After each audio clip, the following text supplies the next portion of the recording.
All right, first and foremost, just want to thank all of our fans. I want to thank our university. I want to thank everybody for coming out to Detroit. I want to thank the Quick Lane Bowl, the city of Detroit. We had a fantastic time. I really enjoyed our holiday season out here. They really ran a first-class bowl. Second, just want to thank and wish all the best to Paul Johnson. Tremendous football team, Georgia Tech. Incredibly hard to prepare for. Really good football team. Paul Johnson's left his legacy on college football. I'm not sure if he's retiring or not retiring. I mean, most time coaches retire, they get back in it somehow, some way.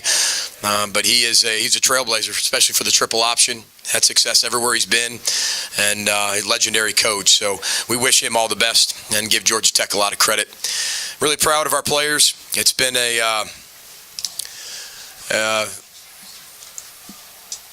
It's been a year that has been full of teaching moments. And I think that's the most important thing, is being able to have players have the ability to learn from everything that they do. It always hasn't been easy for them, especially at the beginning of the year. You lose 6 of your starters, youngest team in America, all these unanswered questions, everybody doubting us. Especially when you're 3-4, and we had a team meeting, said those who stay will be champions, and you can still become a champion. You can be in the bowl game, you can win rivalry games, you can be able to have an opportunity to win a bowl game. And for the people out there, probably didn't think much of it and probably didn't think we were going to be able to do much. But these two guys next to me are a huge reason why these guys are champions. They're what Row the Boat's all about. They keep their oar in the water. Our practices were not easy. 13 total practices to prepare for the triple option. Our coaches, got to give them a lot of credit. Coach Rock on offense, Coach Rossi on defense, Coach Wanger on special teams. They deserve all the credit, as well as the players. It's just been a year that you can really learn from. It's a very educational year. And I told them in the locker room that they learned life lessons about how to not give up, not quit, keep your oar in the water, keep persevering, and you're going to find a way to be successful. Just a matter of time.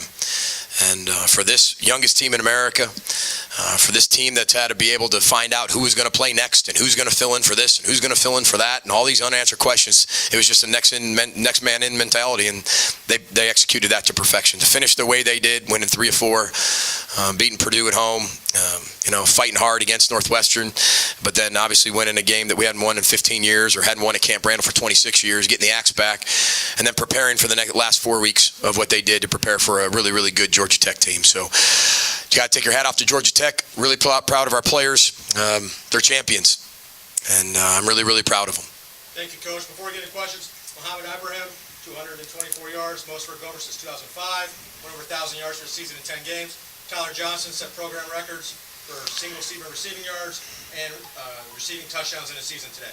So we'll take questions for Mo, Tyler, and Coach. Coach, can you talk about the holes Mohamed had, and when he didn't have a hole, how he lowered his shoulder to make space? Yeah, first of all, we started 3 freshmen on offense, on the offensive line, 1 sophomore, and then Jared Weiler being the senior.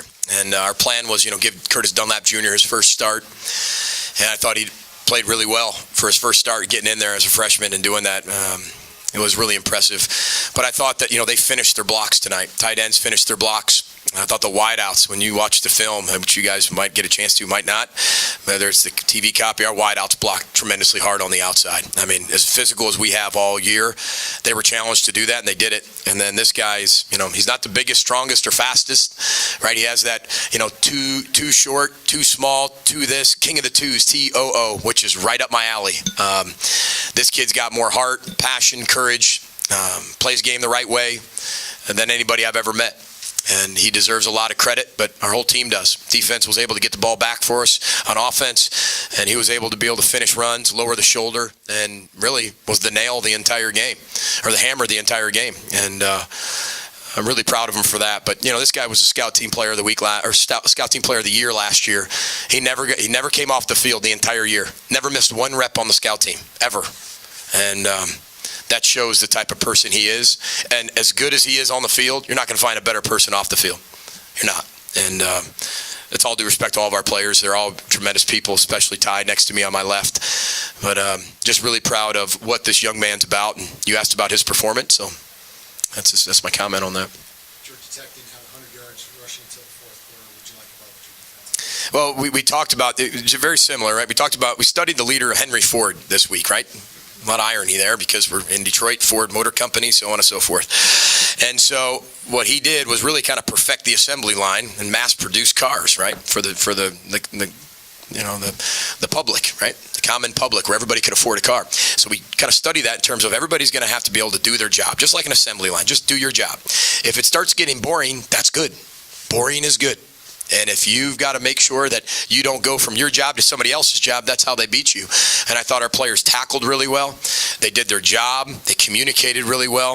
I thought our coaches did a great job of subbing our players in. And the type of packages we had, even though very concise, was worked to perfection. And Joe Rossi, our defensive staff, a man down, really, bringing Joe on, Harris Simiak, but, he's only been here a week. And you get here, you show up at show on campus for one day, and then boom, you get in the plane and go to a bowl game. So, I'm just really proud of their effort. You'd have to punt today. What does that say about your offense? Well, I thought we were efficient. What we wanted to be able to do was, I haven't necessarily looked at this, but our whole game plan was to be able to almost beat them at their own game in terms of we had to be able to manage the clock. We had to win the time of possession. Time of possession was 30-29. So we won it, but not by a lot. But usually it's completely opposite when you play a triple option team. And I thought our players did a great job of moving the chains. And then when you get matchups on the outside and you got the guy next to me on my left to be able to go up and get the football, Chris Bell made a huge play. I thought Tanner Morgan did a really nice job of extending plays today, getting to the second play. That was the key, and I thought, when you don't have Jacob Berber's punt, did not basically participate instead of holding for the field goals or the PATs, but that's what you want to see on offense. Keep your punter off the field, move the chains, control the clock, score points. That was the key. We kept scoring points. They're a tremendous team if you keep them close. They will find a way to control the clock, get the last possession, and go score and win.